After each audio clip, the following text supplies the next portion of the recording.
Okay, so before I start this battle, have you guys need to calm the hell down. I'm not leaving. The video of it yesterday was just an April Fool's Day joke, but half you guys did not get it at all because you didn't see the troll face I put.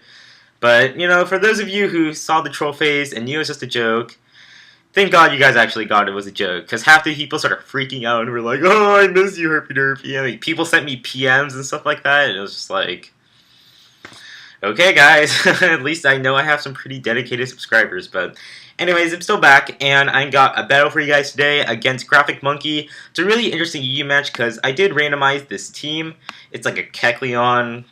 I don't know why I have it there, but I just have it, and it's the Quillfish, Evire, Flygon, Absol, and Chandelier, which is pretty standard except for the Kecleon, because I didn't really know what to do with it, so I made that thing a special wall, and I have an Evire, which I've never used before either, so it's a pretty interesting match, and my opponent is going to be using a pretty standard UU team, so I don't think there's anything too out of the ordinary, so let's just get this battle started, shall we? I'm going to lead off the bat with my Kecleon because I don't know what he's going to lead off with. And he's actually going to lead off with a Darmanitan. And I can't stand on this thing because I'm not sure if this thing is banded, scarfed, whatever. So I'm going to go into my Quillfish, who is going to get the Intimidate on it. And I could probably take the incoming Flare Blitz fairly nicely. And I do take it fairly nicely. And now I don't see any, it seems really suspicious because I don't know what if he's like scarfed or banded or whatever. I don't think he's banded, but he goes for a U-turn right here, and I see the Life Orb, so now I know he's Life Orb, which is good info, because now I know that he's not scarfed, so that way he can't be outspeeding some of my Pokemon, which is really good to know for this battle. He's going to go into Zapdos now, while I'm just going to set up a layer of spikes, which is fine with me, because he doesn't have a spinner, so I can set up as many entry hazards as I want, and it's going to start whittling down his team slowly. But he's actually going to switch out and go into Crocodile, predicting my Electivire switch, because he knows my Electivire has Motor Drive, which means that if I get hit by an electric move, I get a speed boost, which is pretty deadly. So he's going to predict that nicely. But I'm going to go back into my Quillfish, because I'm pretty sure he's going to predict my Flygon switch, because it seems like Earthquake would be the really obvious choice for him. So I would feel like he would go for an Outrage or an Ice Fang, probably predicting my Flygon to take that Earthquake. So as you predict correctly, because he decides to go for an Outrage right here, which is fantastic. Because now it's going to give me a few free turns to start setting up some spikes, which is awesome. So gonna set up 2 more layers of spikes because he is gonna get 3rd turn Outrage, which is still not gonna be enough to take me down, which is awesome. And judging by how this Crocodile is behaving after this turn, he's actually gonna switch out right here, which it seems like to me that he's probably choice scarfed in some way because if he wasn't choice, then it would have just probably finished me off with an EQ. But he doesn't. He switches out right here. Maybe it's also maybe not doesn't want to risk the confusion hacks as well, so that could also be a possibility. But I'm pretty sure that thing is choice scarfed, which is good info.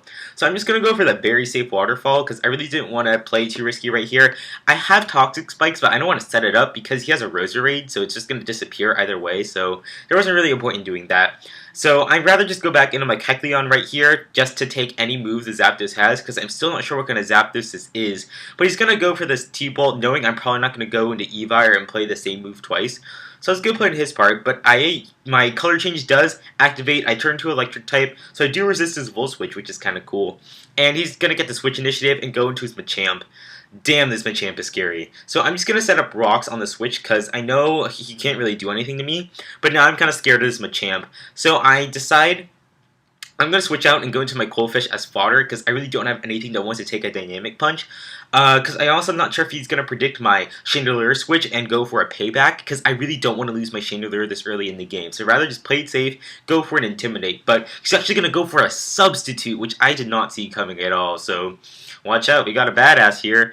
And I know I can probably break one sub with a waterfall, so I'd rather just have my Quillfish just be fodder now. He's going to just finish me off with a Thunder Punch, so oh freaking well. But now this does give me the opportunity to get a safe switch in, so I'm going to go into my Flygon, who I'm pretty confident can kill off this Machamp with a Draco Meteor. But unfortunately for me, a Draco Meteor does not kill this Machamp, and he lives with like 1 HP, which is really frustrating, because now he's going to go for a Dynamic Punch. It's going to do about 50% to me, and I'm confused. And right now, I'm really scared he's going to go for a payback predicting my Chandelier switch. So I'm just going to stay in and hope I can kill this thing.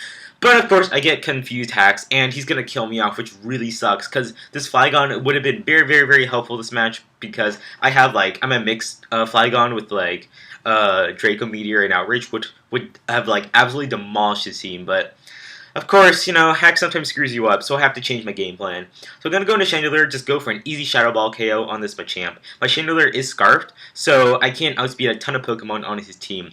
But Krookodile is going to come back in, and I'm pretty sure since he's a Scarf Krookodile, I don't think he has Pursuit, so I feel pretty safe switching out, and he doesn't go for Pursuit, which is awesome. So I'm going to go back into my Absol now, thinking he might go for a Crunch, but he's actually going to go for the immediate Outrage, and I'm like, oh crap, I don't want to lose my Absol because it might be useful. I'd rather just have Kecleon die because Kecleon really just needs to set up Stealth Rocks and that's it.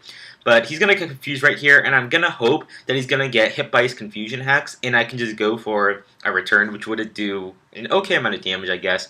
But, of course, he's going to break out of the Confusion, and he's going to go for an Outrage, which is going to be enough to take me out, which is pretty sad.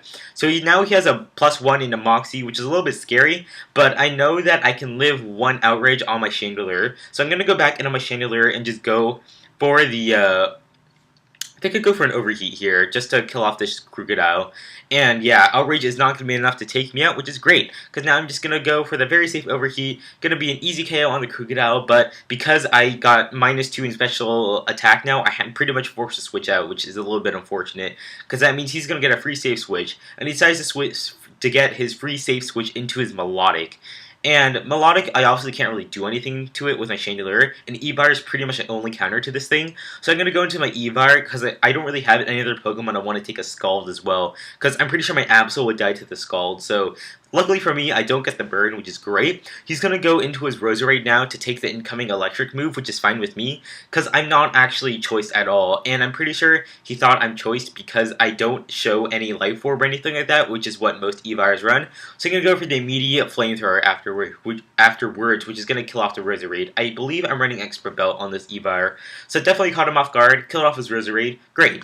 But he's going to go back into Darmanitan, and I'm not sure if this Darmanitan can outspeed me or not, and I don't want to play risky, because if his Darmanitan is Jolly, he can outspeed my Evar, so I'd rather just fodder off my Absol and safely bring in my Chandelier, because since there's Stealth Rocks and Spikes up, he's going to die in the next switch in, so he's pretty much going to be forced to stay in with Darmanitan, and that's a perfect opportunity for me to bring in Chandelier and go for a Shadow Ball, which is going to be enough to take down Darmanitan, which is great. So he's got Melodic and Zapdos left, and my Evar can definitely handle both of them. So I'd rather just leave my Chandelier in as fodder and just do as much damage as I can to the Zapdos. So I'm going to go for Shadow Ball and hope I can KO this stupid thing, but he barely lives again with just a tiny bit of health, and he's going to go for the Roost, and I'm like, oh my god, this stupid Zapdos is retarded. So now, I'm just like, you know what, I'm just going to have to keep going for some Shadow Balls. He's going to have to kill me off eventually, and that will provide a pretty good opening for my Evar.